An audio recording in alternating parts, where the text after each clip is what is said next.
오늘 시편 127편 강해입니다. 이 말씀은 너무나 유명한 말씀이기 때문에 귀에 많이 익은 말씀일 겁니다. 시편 126편에서는 시편 기록자가 성전에 올라가면서 하나님께서 과거에 베풀어 주신 은혜를 찬양했고, 현재 성도들의 회복을 위해서 기도했고, 또 미래에 베풀어 주실 은혜를 위해서 지금 눈물을 뿌리며 씨를 뿌리자고 했습니다. 이는 전적으로 하나님만 의지하며 앞으로 믿음의 자손들을 위해서 눈물을 뿌리자는 것입니다. 오늘 나눌 시편 127편도 역시 성전에 올라가는 노래입니다. 127편을 기록한 시편 기록자는 성전이 있는 성과 그 안에 살아있는 재산인 자녀들을 지키는 것 모두가 다 하나님께서 지켜주셔야만 가능하다는 겁니다. 126편과 마찬가지로 전적으로 하나님을 의지하면서 하나님 안에서 자녀들을 잘 키우자는 겁니다. 자녀들을 잘 키우는 것이 바로 눈물로 씨를 뿌리는 것이기 때문에 결국은 시편 126편의 기록자와 같은 말을 하고 있다고 볼 수 있습니다. 오늘 시편에는 솔로몬의 시편 노래라고 붙어 있습니다. 제목이. 그러나 내용을 보면 시편 기록자는 성전이 무너진 것을 이미 경험했거나 들었다는 것을 알 수 있기 때문에 이 시편이 솔로몬의 노래라고 볼 수는 없습니다. 그러면 이 시편은 솔로몬의 노래라는 뜻이 아니라 솔로몬에 관한 노래다, 이렇게 해석할 수 있습니다. 그래서 솔로몬에 관한 노래라고 볼 수 있습니다. 그래서 성전 건축자인 솔로몬에 관해서 오늘은 노래한 것이기 때문에 솔로몬을 생각하면서 오늘 성경 구절을 계속 읽어봐야 합니다. 그래서 솔로몬의 그 삶에 대해서 그것을 묵상하고 해석하여 적용한 시편이라고 볼 수 있습니다. 성전에 와서 성전을 바라보니까 솔로몬의 그 성전은 간데 없이 무너져 있고 새로 지은 성전만이 있습니다. 그런 것을 바라보면서 이것을 솔로몬에 대해서 묵상을 한 것입니다. 첫 번째로 1, 2절에 보면 하나님이 없는 수고는 헛된 것이다 하는 겁니다. 1절 앞부분에서는 집 짓는 그림이 나오고 뒷부분에는 성을 지키는 그림이 나옵니다. 먼저 1절 앞부분에서는 주님께서 집을 세우셔야 한다는 것입니다. 집을 세운다는 것은 집을 짓는다는 뜻입니다. 그렇지 않으면 집을 세우려고 애쓰는 그 수고가 다 헛되다는 겁니다. 여기서 집은 예루살렘 성전입니다. 예루살렘 성전을 시편 기록자가 바라보고 있습니다. 그러면서 하나님께서 세우지 않으면 사람들이 암만 세우려고 해도 멸장 도루묵이야, 이런 소리를 하고 있는 것입니다. 솔로몬이 지은 성전은 이미 무너졌고 새로 지은 초라한 성전이 눈앞에 있었을 겁니다. 아마 이 사람은 솔로몬의 성전을 못 봤을지도 모릅니다. 70년이 흘렀기 때문에 못 봤을 겁니다. 그러나 말은 들었을 겁니다. 솔로몬의 성전이 얼마나 화려하고. 그래서 성전은 솔로몬이 세운 것이 아니라 하나님이 세운 것입니다. 그렇기 때문에 솔로몬이 우상 숭배하고 그 자손들이 계속해서 우상 숭배했을 때는 하나님께서 허물어 버리셨다는 겁니다. 암만 잘 지어놨어야 아무 소용없다는 겁니다. 그래서 하나님께서 세우지 않으면 사람이 성전을 아무리 잘 세워도 헛된 일이다 라는 것입니다. 1절 뒷부분에 나오는 두 번째 그림은 성을 지키는 그림입니다. 성은 예루살렘 성입니다. 성전을 지키고 예루살렘을 성벽을 세운 것은, 성전을 짓고 예루살렘 성벽을 세운 것은 목적은 그 안에 예루살렘 성전과 또 그 성전을 위해서 성 안에서 사는 그 모든 사람들을 지키기 위해서입니다. 그런데 모든 것을 아무리 잘 세워놨다고 해도 솔로몬이 정말로 잘 세워놨습니다. 그렇죠? 우리가 열왕기상을 요즘에 묵상하고 있기 때문에 압니다. 정말로 잘 세워놨습니다. 그런데 아무리 잘 세워놨다고 해도 하나님께서 지켜주셔야 된다는 겁니다. 그렇지 않으면, 하나님께서 지키지 않으면 파수꾼이 아무리 깨어서 잘 지켜도 다 소용없다, 멸장 도루묵이다, 이런 말입니다. 예루살렘은 주전 587년에 바벨로니아에 느부갓네살 왕에게 멸망을 당했습니다. 열왕기하 25장 9절에 보면 느부갓네살의 군대가 성전의 왕궁과 예루살렘의 모든 큰 건물과 성전을 다 불태웠다고 했습니다. 예루살렘 성 안에 있는 쓸만한 큰 건물은 다 태웠다고 했습니다. 그날은 성이 무너졌습니다. 그날 파수꾼이 지키고 있었을까요? 예, 분명히 두 눈 부릅뜨고 지키고 있었습니다. 파수꾼이 졸아서 성이 무너진 것이 아니라 아무리 파수꾼이 잘 지켜도 하나님께서 지켜주지 않으면 헛것이라는 겁니다. 우상숭배를 임쌌던 이스라엘을 하나님께서는 바벨론을 지켜서 치셨습니다. 출애굽기를 보면 무장도 하지 않았던 이스라엘의 사람들이 보따리 만들고 급히 나와서 어린애, 여자들 이렇게 잔뜩 떼거리로 나온 이 사람들이 이집트 군대 앞에서 어떻게 살아남겠습니까? 다 죽었다고 생각했죠. 그런데 하나님께서 홍해를 갈라주시고 지나가게 하시고 이집트 군대는 그 물에 쓸어 담아 주셨습니다. 하나님께서 지키셨기 때문에 출애굽 때 이스라엘 백성이 산 것이고, 하나님이 지키지 않았기 때문에 이스라엘이 바벨론 군대에게 무너지고 성이 무너졌어요. 그날도 성이 무너지고 모든 것이 불타던 그날도 파수꾼은 잘 지키고 있었습니다. 시편 기록자는 그 얘기를 하고 있습니다. 파수꾼이 앞만 잘 지켜봐야 다 소용없다. 하나님이 이제는 지켜주셔야 된다. 이 소리입니다. 너희들 똑바로 정신 차려라, 이런 겁니다. 같이 가는 사람들에게 우리가 지키는 줄 아냐? 하나님이 지켜줘야 된다. 안 그러면 우리가 지금 또 똑같은 꼴을 당한다. 하나님께 지켜달라고 구하고, 하나님께 이 성을 똑바로 잘 세워달라고, 성전을 똑바로 잘 세워달라고 우리가 기도하자, 이런 말입니다. 그래서 1절은 하나님께서 지켜주지 않았기 때문에 시드기야 왕 때 예루살렘 성이 무너져 버린 것입니다. 그래서 하나님이 지켜주시지 않으면 그 공동체는 멸망한다는 것입니다. 2절에서도 헛되다는 말이 계속됩니다. 오늘 말씀의 주제는 헛되다는 말인 것 같습니다. 계속 헛되다고 합니다. 성전을 세우는 것이 헛되고 예루살렘 성벽을 지키는 것이 헛되고 다 헛되다고 하겠습니다. 근데 이번에는 뭐가 헛됩니까? 일찍 일어나고 늦게 눕는 것이 다 헛되다는 겁니다. 일찍 일어나는 게 뭡니까? 옛날에 농부들은 해가 뜨면 일어났고 화나서 일어난 게 아니라 컴컴한 하늘이 밝아오기 시작하면 이미 나가서 일을 했어요. 언제까지요? 안 보일 때까지 했어요. 그 소리예요.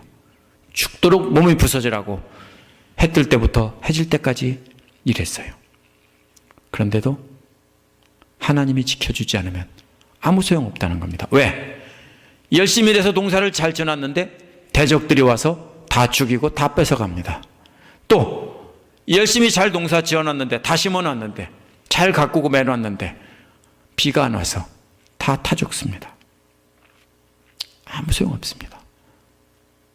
그런 거 혹시 경험하셨어요?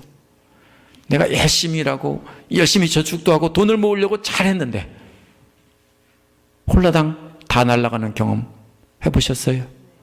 하나님이 지켜주지 않으면 내가 이 집도 사고 저 집도 사고 저 집도 사서 내가 부자가 되리라, 이렇게만 되면 이 돈으로 세 받아서 이쪽 메꾸고 이렇게 해서 페이먼 받아서 저쪽 메꾸면서 나중에 집값이 왕창 오르면 나는 떼부자다, 이런 계획 해보셨죠?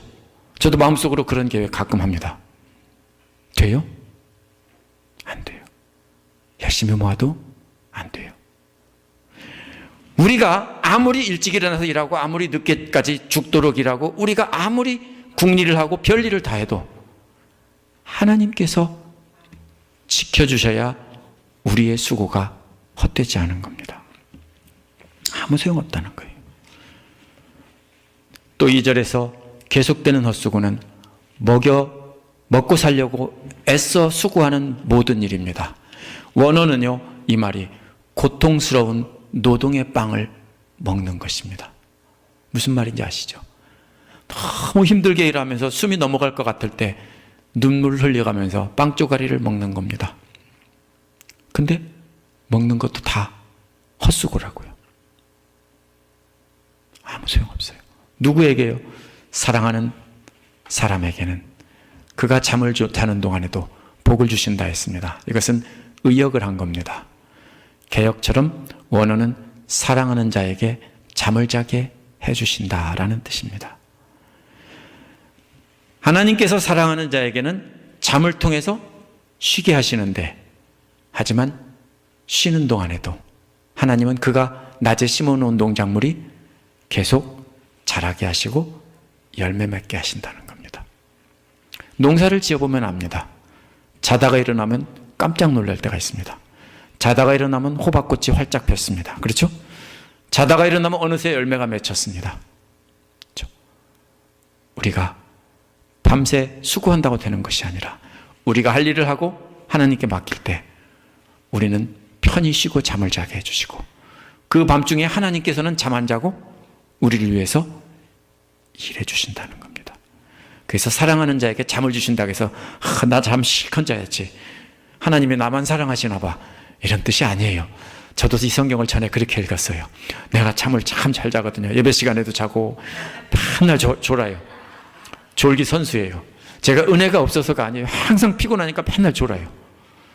잠을 자면은 아무리 깨워도 안 일어나요. 옆에서 떠들어도 소용없어요. 그냥 자요. 지금은요, 살짝 얘기하면 홀랑 깨요. 젊을 때는 하나님이 나를 무척 사랑하셨고 지금은 사랑하지 않는가 보다. 그게 아니에요. 사랑하는 사람에게 적당히 일하고 쉴 때 하나님께서는 쉼을 주신다는 거예요. 그리고 우리가 쉬는 동안에 하나님께 맡겼으면 하나님께서 일하신다는 거예요.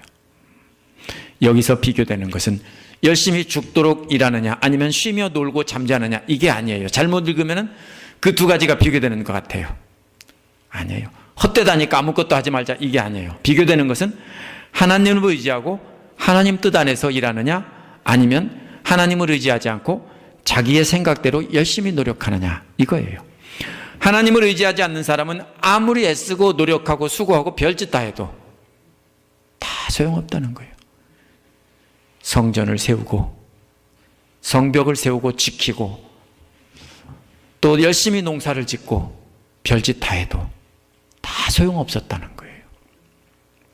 하지만 하나님을 의지하는 자는 밤에 자는 중에도 하나님께서 우리를 대신해서 우리는 쉬게 하시고 대신 열심히 일하신다는 거예요. 참 이 말이 은혜가 됐어요. 하나님께서 우리에게 쉴 시간을 주세요. 저도 가끔 설교 준비하다가 너무 힘들 때가 있어요. 풀리지도 않고. 에라 모르겠다. 김계정 집사님이 빨리 보내달라고 했는데 그냥 자자. 자고 나면 은혜를 주실 때가 있어요. 자다가 깼는데 생각이 나는 거예요. 그럼 일어나서 또 설교를 완성해서 보내요. 이렇게 우리가 열심히 한다고 되는 게 아니라 때로는 힘들면은 덮어놓고 주무세요. 그런데 하나님께서 일하세요. 우리가 자는 동안에 하나님께서 이루어 놓으셨어요. 우리가 자는 동안에 대신 일해 놓으셨다고요. 여기서 계속되는 말은, 반복되는 말은 헛수고라는 겁니다. 글자가 거의 똑같습니다. 여기서 뭐가 똑같냐면요, 헛되다는 말과 또 잠잔다는 말이 똑같아요. 글자 모양까지 똑같은데요, 마지막 하나는 꼬리가 쫙 내려왔고 이렇게 내려왔고 하나는 이렇게 꺾여져 있습니다. 이렇게 내려온 것은 V자 같은 발음이고요, W자가 이렇게 된 것은 N자 같은 발음이에요. 눈으로 딱 보면 거의 비슷해요. 헛되다 계속 나오는데 이번에는 잠을 주신다. 글자 모양이 비슷해요. 소리도 비슷하고. 우리가 다 애쓰는 것은 다 헛수고지만 하나님은 우리에게 쉼을 주신다고요. 그래서 쉬지 않게 하면 안 돼요. 일꾼들도 꼭 쉬게 해야 돼요. 그렇죠? 일을 시켜도 꼭 쉬게 해야 되고 쉬게 해야 돼요. 다. 멍멍이도 쉬게 해야 되고 예쁘다고 맨날 끌어안고 쓰다듬으면 안 돼요. 쉬게 해야 돼요. 다 쉬게 해야 돼요. 쉴 시간을 줘야 돼요. 그러면은 쉬는 동안에도 하나님께서 대신 일해 주셔서 귀한 결실을 맺게 해주신다. 그러니까 목사도 쉴 시간을 주셔야 돼요. 그러니까 쉬는 때는 전화도 하지 마시고 얘기하지 마세요. 그러면 조금 쉬게 해줘야 돼요. 안 그러면은요 어떻게 돼요? 헛수고만 해요. 왜? 죽도록 뭔가는 막 열심히 하는데 다 헛수고예요. 근데 쉬어가면서 자가면서 하는 사람도 똑같아요. 하나님께서 사랑하는 자라는 말은요 사무엘하 12장 25절에 나와요. 하나님께서 나단 선지자를 통해서 솔로몬에게 지어준 여아디아라는 이름이 바로 사랑하는 자예요. 그게 솔로몬에 대해서 얘기하는 거예요. 사랑하는 자에게 잠을 주시는도다. 솔로몬이 하나님만 사랑하고 하나님만 의지할 때는, 솔로몬이 편안히 쉴 때에도 하나님은 일하셔서 솔로몬 왕국이 영광이 있게 하셨어요. 솔로몬의 영광을 얘기할 때 얼마나 엄청나요. 수많은 금으로 맵기를 하고 도배를 하고 금으로 방패도 만들고 뭐 별의별 게 다 나옵니다. 그게 솔로몬이 한 거예요? 아니요. 하나님이 다윗을 보고 또 솔로몬이 하나님께 합한 마음을 보고 그렇게 해주신 거예요. 그때 솔로몬이 잠을 자는데도 하나님은 솔로몬에게 계속 솔로몬을 위해서 일해 주셨어요. 그 주변 나라들이 와서 나무도 주고 이것도 주고 사람도 보내주고 많은 것을 갖고 와서 향료도 주고 갔어요. 그런데 열왕기상 3장 3절에서 15절 보면 또 뭐가 있습니까? 하나님만 사랑하고 의지하던 솔로몬 왕이 잠잘 때 꿈에서 하나님의 계시를 받았어요. 그래서 지혜를 받았어요. 그러면 이해가 되시죠? 여기서 사랑하는 자에게 잠을 동안에도 복을 주시는도다. 의여 그랬지만 잠을 주시는도다. 그 잠을 속 통해서 쉬게 하시고 은혜도 주세요. 솔로몬이 하나님만 의지할 때는 잠을 자는 동안에도 놀라운 영광을 또 부흥을 체험했어요. 하지만 솔로몬이 범죄했을 때는 왕국은 갈라지게 됐어요. 그 뒤에 르호보암과 여로보암 얘기가 나옵니다. 하나님을 의지하지 않았습니다. 이들이 어떻게 했습니까? 그들이 사는 날 동안 계속 전쟁을 했다고 했어요. 뭐예요? 열심히 일했다는 거예요. 왕이 전쟁을 하는 것은 일하는 거예요. 주변 나라가 쳐들어오면 막고 아니면 약한 나라는 쳐들어가서 빼앗고 이렇게 하면서 자기 나라 힘을 강하게 해야 돼요. 그게 왕이 할 일이에요. 그 왕이 계속 전쟁을 했다는 얘기는 여로보암과 르호보암은 죽도록 열심히 일을 했다 이 말이에요. 그런데 뭐예요? 아무 소용이 없었어요. 왕국은 점점 쇠퇴해 갔어요. 열왕기상 14장 25절에 보면 이집트 왕이 와서 솔로몬에게 주었던 그 보물들을 다 털어갔어요. 성전 보물, 왕궁의 보물, 방패까지 다 가져갔어요. 보셨죠? 오늘 나왔나요? 네. 열심히 전쟁을 하며 지키려고 했지만 아무 소용이 없습니다. 이것을 다 알아요, 시편 기록자는. 그래서 1절, 2절의 결론은 하나님께서 지켜주지 않으면 이런 모든 인간적인 노력은 다 꽝이다. 다 단무지가 아니고 다 꽝이다. 이 소리입니다. 네. 두 번째로 3절에서 5절은 하나님께서 지켜주시는 것이 복된 것이라는 얘기가 나옵니다. 그러면 헛되지 않은 것이 무엇일까요? 갑자기 엉뚱한 소리 하는 것 같아요. 그죠? 자다가 봉창 뜯는 소리 같은 소리를 합니다. 3절에서 5절은 자식에 대한 복을 말하고 있습니다. 3절은 원어에서 보라 라는 말로 시작합니다. 이건 뭐냐면요, 정신 차리고 똑바로 잘 들으라는 얘기예요. 진짜로 보라는 게 아니라. 그러면 헛되지 않은 일이 무엇인지 좀 더 알기 쉽게 예를 들어주겠다는 겁니다. 헛되지 않은 게 뭡니까? 3절은 자식은 주님께서 주신 선물이라고 했습니다. 선물이라는 말은 프로퍼티라는 뜻이에요. 프로퍼티가 뭐예요? 땅이나 건물 같은 거예요. 자식은 땅이나 건물이다 이런 말이에요. 자식들은 하나님께서 주신 재산이에요. 또 태안의 열매는 아직 자식이 아니죠. 임신했어요. 뱃속에서 아기가 자라고 있어요. 그것은 상급이라고 했는데 이것은 품삯이라는 뜻이에요. 월급이라고요. 그럼 뭐예요? 우리의 재산은 두 가지가 있어요. 일해서 받는 페이가 있고요, 우리가 소유하고 있는 재산이 있어요. 자식은 뭐예요? 이미 우리가 얻었기 때문에, 우리가 페이를 받아서 재산을 축적해서 모았기 때문에 그거는 프로퍼티예요. 그런데 태안에 있는 아이는 프로퍼티가 아니라 그거는 페이예요. 이제 나중에 나오면 그것도 이제 프로퍼티가 돼요. 그 소리예요. 그렇다면 자식들은 땅이나 건물 같은 재산이고 또 품삯과 같은 현금이라는 얘기예요. 왜냐하면 하나님께서 성전도 지켜주시고 예루살렘 성벽도 지켜주지 않으시면 이 자식들은 적들의 공격으로 다 죽어버려요. AD 70년에 유대 로마 전쟁이 일어났을 때 유대인들이 예루살렘을 지키려고 하고 나중에 안 돼서는 성전으로 다 들어가서 하나님께서 우리를 지켜줄 거다. 다 죽었어요. 싹 죽었어요. 아이들까지 다 죽였어요. 살아있는 것은 다 죽였다고 했어요. 전쟁이 나면 그런 거예요. 그러면 태의 열매가 있고 또 아이들이 이렇게 죽이 있어요. 그럼 뭐예요? 그건 하나님이 주신 재산이에요. 왜? 전쟁 나면은요, 적들이 와서 아이들 죽일 뿐 아니라 아내도 강간하고 죽여버려요. 태안의 아이도 죽어요. 다 죽어요. 아무도 살아남을 수 없어요. 그러면 아이가 이렇게 있고 태안의 아이가 자라고 있으면은 그거는 하나님께서 주신 재산이고 또 페이라고요. 그래서 자식들이 있다는 것 자체가 하나님께서 지켜주신 축복이라는 것입니다. 안 그러면 전쟁이 아니면 또 어떻게 해서 죽어요? 병에 걸려서 죽어요. 오늘날은 태어나면 대개 살지만 옛날에는 나이가 많으신 분들은 어릴 적에 알 거예요. 그죠?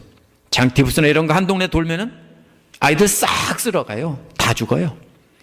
그렇게 해서 영아 사망률이 굉장히 높았어요. 고대는 다 그랬어요.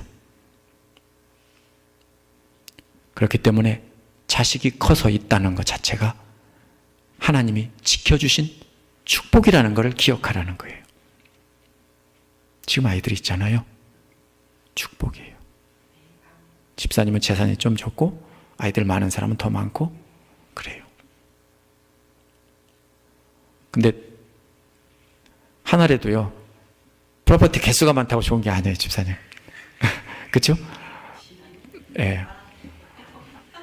예. 하여튼 힘을 내시고 하여튼 하나님께서 이렇게 지켜주셔서 안 그랬으면은 낳긴 낳았어도 지금까지 살아있을지 어쩔지 어떻게 알아요? 그거 감사해야 된다는 거예요. 4절에서는 젊어서 낳은 자식은 용사의 손에 있는 화살과도 같다고 했습니다. 젊어서 낳았는데 지금은 늙었다는 얘기죠. 그럼 뭐예요? 자녀들은 어땠다는 얘기냐면 다 컸다는 얘기예요. 그렇게 클 때까지 컸으면 이건 뭐예요? 용사의 손에 있는 화살과도 같다고요. 앞에서는 재산과 돈에 비유했다면 이번에는 무기에 비유하고 있어요. 자신을 지켜주는 무기라고요. 힘이 된다고요. 말이 되죠? 다 큰 애들이 있어요. 애들이 20살, 22살 이런 애들이 있으면 옆집 아줌마하고 싸워서 머리끄댕이 잡으면 가만히 있어요? 아들들이 가만히 있냐고요. 가만히 안 있죠. 그죠? 가만히 안 둬요. 어디 우리 어머니를 이렇게 하냐고 아들들이 탁 막죠. 그래서 수중에 화살과 같다고요. 그런데 5절에서는 그런 화살이 통에 가득한 용사에게는 복이 있다고 했습니다. 왜?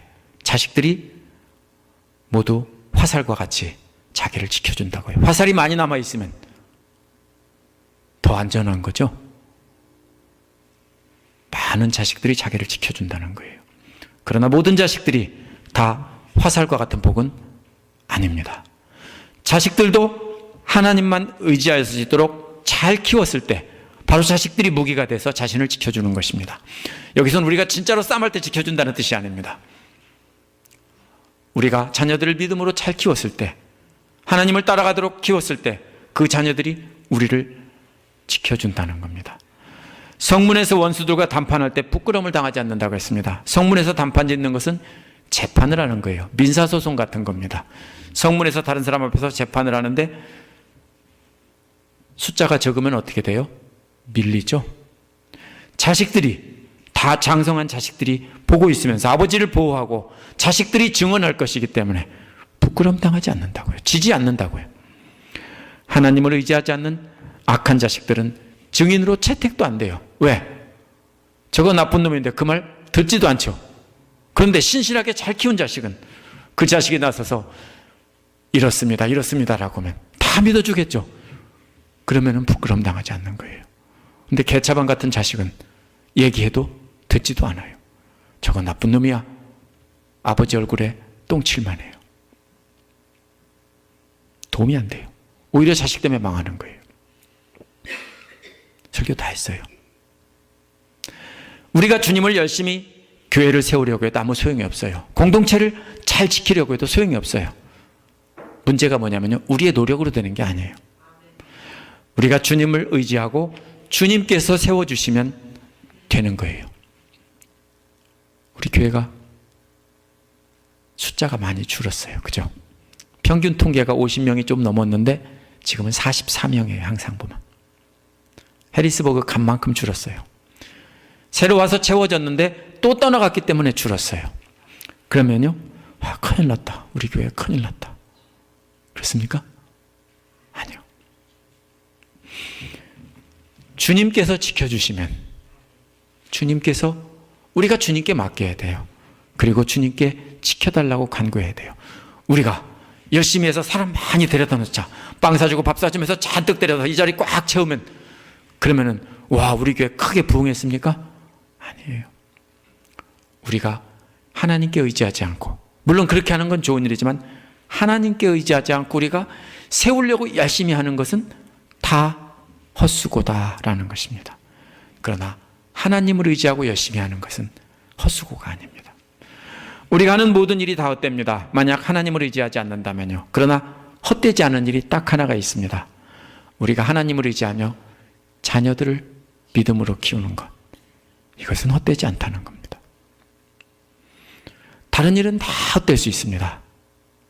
아이들은 헛되지 않습니다. 우리가 믿음으로 키운 자녀들이 우리를 지켜주는 무기가 된다고 했고, 젊어서 자녀를 낳아 믿음으로 잘 키웠다면 원수들로부터 지켜주는 화살이 된다고 했습니다. 우리가 얻은 모든 것은 우리의 노력으로 얻은 것이 아닙니다. 재산이나 돈이나 자녀들까지 다 주님만 의지하고 살 때 주님께서 선물로 주신 겁니다. 우리 거 아니에요. 하나님 거예요. 돈도 우리 거 아니에요. 하나님 거예요. 그럼 하나님이 다 내놓으라고 했어요? 아니에요. 다 내놓으라고 안 했어요. 그러잖아요. 저도 우리 아들 어릴 때 그렇게 했어요. 우리 아들이 혼자, 그때 하나만 낳는다고 해서 처음에 우리는요, 애 키우기 힘드니까. 그러고서 뭐냐면요, 하나만 낳으면 이기적이라니까 그렇게 안 되게 하려고 먹을 거 있을 때마다 꼭 주면서 아빠도 좀. 그럼 이게 잘 안 주어요 또. 그러면 어떻게 해요? 그 다음에 안 줘요. 국물도 없어요. 아빠도 좀 할 때 뭐예요? 내가 배고파서 그 과자 달라고 그래요? 아니에요. 훈련시키려고 그래요. 아빠를 공경하고 나눠 먹을 줄 아는 걸 훈련시키려고. 근데 안 되더라고요. 왜냐면 알아요, 애가. 벌써 이건 아빠가 그것이 나머지는 다 내 거다 알아요. 근데 동생이 생기니까 우리 예슬이는 안 그래요. 예슬이는 잘못하면 옷 받고 다 뺏긴다 이런 걸 알아요. 그래서 나눌 줄을 알아요. 우리가 훈련이에요. 우리가 가진 재물 뭐예요? 하나님이 다 내오려고 안 했어요. 내가 이거 지키려고 아무리 노력해도 하나님이 가져가시면 한 방에 꽝이에요. 그걸 알면은 하나님이 나 조금만 줘. 그럴 때 하나님께 웃으면서 조금 드리면은, 그래 나머지는 너 다 가져. 잘 먹고 잘 살아 짜스가. 이러신다고요. 근데 그걸 다 가지려고 하면은 헛거라고요, 다. 에베소서 2장 8절에 보면 특별히 그리스도 예수 안에서 믿음을 통해 얻은 구원도 하나님의 선물이라고 했습니다. 우리가 열심히 노력해서 얻은 게 아닙니다. 우리가 받은 구원까지도 다 하나님 주신 선물입니다. 그거 잊으면 안 됩니다. 그런데 우리는 하나님의 걸작품입니다. 선한 일을 하게 하려고 우리를 지었고 준비하셨어요. 그렇게 지음받은 우리가 하나님을 의지하지 않는다면 우리는 아무 쓸데 없습니다. 왜? 하나님의 도구인데요. 도구가 손에 잡히지 않으면, 명인의 손에 잡히지 않으면 아무 쓸모 없어요. 집사님 플룻 불 줄 아세요? 혹시 비싼 플룻 줄 테니까 한번 멋지게 연주해 볼래요? 소용없어요. 아무리 비싼 플룻도, 아무리 비싼 스트라디바리 바이올린도 최고의 연주가의 손에 들려지지 않으면 쓸데없어요. 그래서 헛되다는 거예요. 우리가 하나님 손에 붙잡히지 않으면 우리는 걸작품인데 아무짝에도 쓸모없어요. 하나님 손에 잡혀 있을 때 우리가 비로소 하나님의 걸작품이 되는 거예요. 그래서 바울도 고린도전서 15장 10절에서 다음과 같이 고백했습니다. 그러나 나는 하나님의 은혜로 오늘의 내가 되었습니다. 나에게 베풀어 주신 하나님의 은혜는 헛되지 않았습니다. 나는 사도들 가운데서 어느 누구보다도 더 열심히 일하였습니다. 그러나 이렇게 한 것은 내가 아니라 나와 함께 하신 하나님의 은혜입니다. 꼭 기억하세요. 바울은 자기가 누구보다 열심히 했는데 잘했다는 거예요. 그런데 이렇게 한 것은 내가 아니라 나와 함께 하신 하나님의 은혜입니다. 지금 나의 나 된 것은 하나님의 은혜라고요. 오늘 말씀은 열심히 일하지 말고 놀라는 뜻이 아니에요. 어떤 일은 열심히 하지만 전적으로 하나님을 의지하지 않으면 아무 소용이 없다는 거예요. 모든 일은 하나님의 손에 달려있기 때문입니다. 그러므로 우리는 어떤 일을 하든지 모두 하나님 손에 맡겨야 합니다. 그리고 하나님께서 하시도록 전적으로 의지해야 됩니다. 그리고 그분이 하라 하시면 그대로 그 일만 순종해서 하면 됩니다. 그리고 나서 우리가 바로 했다고 자랑하면 안 됩니다. 바울이 했던 것처럼 나의 나 된 것은 하나님의 은혜라. 내가 했다고 하지 않고 하나님께서 맡기시고 시키는 그대로 나는 했을 뿐입니다. 우리 자녀를 키우는 일도 그렇게 하는 겁니다. 말씀을 따라 내가 먼저 지키고 내가 시범을 보이면서 아이들에게도 그렇게 하라고 하면서 이렇게 하는 겁니다. 안타깝죠? 진작 알았으면 어렸을 때 조금 더 잘할 걸. 그렇죠? 지금도 하시면 돼요. 눈물로 기도하시면서 키우면 하나님의 걸작품으로 우리도 키워주시고 사용해 주시고 자녀들도 그렇게 키워주십니다. 나의 나 된 것은, 우리의 자녀들이 잘 되는 것은 전적으로 하나님의 은혜입니다. 우리 함께 기도하겠습니다.